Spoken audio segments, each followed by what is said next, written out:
Hello and welcome to the MAC weather page for this Tuesday, February 21st. And you can see one of the headlines is we expect potential for some record highs on Wednesday.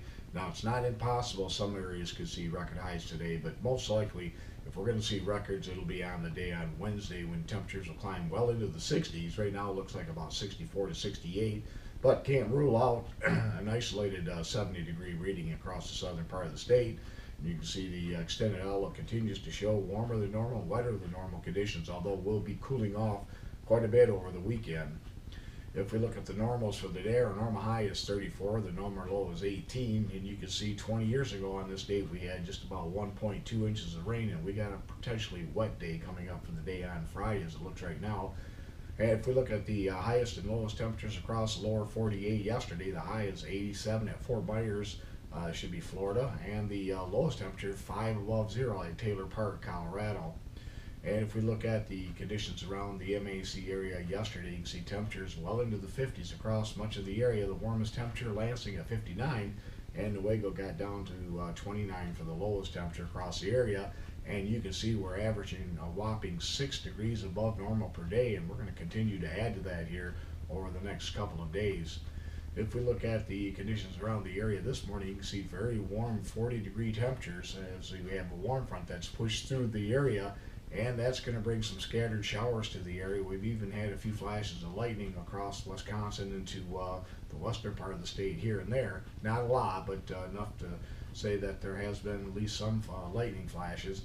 And you can see on the low-level wind flow, you can see our winds now coming up out of the south. You can see the ill-defined cold front. It's not a very strong one that'll be moving through the area, but then it'll rapidly push back to the north as a warm front by the time we get into tomorrow, and that'll surge our temperatures well into the 60s. And you can see some of the showers and even thunderstorms developing across the south central and central Mississippi Valley region, again moving into the Great Lakes, but it'll quickly move out of the area. In fact, we could see even some peaks of sunshine later on this afternoon. And again, as this area, the big storm off to the west pushes it to the north, we're going to see a nice surge of warm air come in behind this system. And you can see this morning on the radar some areas of showers, maybe even a thunder shower towards Muskegon County. Again, these will advance fairly quickly and be out of here by early afternoon across the eastern areas.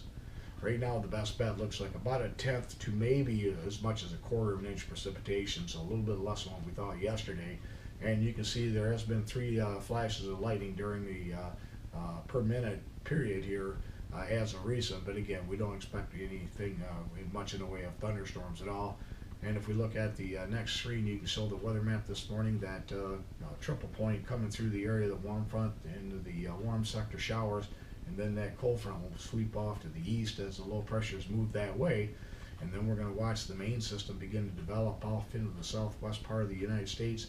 But tomorrow, out ahead of the frontal boundary, we've got a lot of warm air that's going to be surging into the Great Lakes. Again, record or near record high temperatures across many areas of Michigan tomorrow. And then if we look at the big storm center that will be coming up from Texas as we move in towards Thursday night and Friday, it'll move up this front. The SPC does show some freezing rain potential across central and north central lower Michigan. Right now, none of the models show that, but that's something we'll certainly keep an eye on, I think, especially for northern lower Michigan. And then as we get into the precipitation amounts here over the next 7 days, looks like a lot of precipitation, well over an inch of rain across the entire lower peninsula and much of the UP. Some of this back here could be in the form of snow as we get towards the end of the week. If we look at the severe weather potential, this is the day 3 outlook. This will be mainly for Thursday night, early Friday.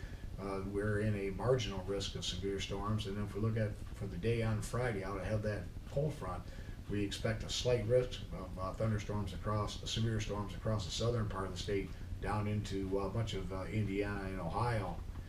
And if we look at Weather Watch this morning, you can see mainly some red flag warnings out there for fire danger back into the central plains, and then some fog down across the areas around Kansas. And again, no major severe weather around the Great Lakes or Midwest here today, but I think things will become more active as we get towards the end of the week into this weekend. Thanks for stopping by and have yourself a great day, and 73s to all.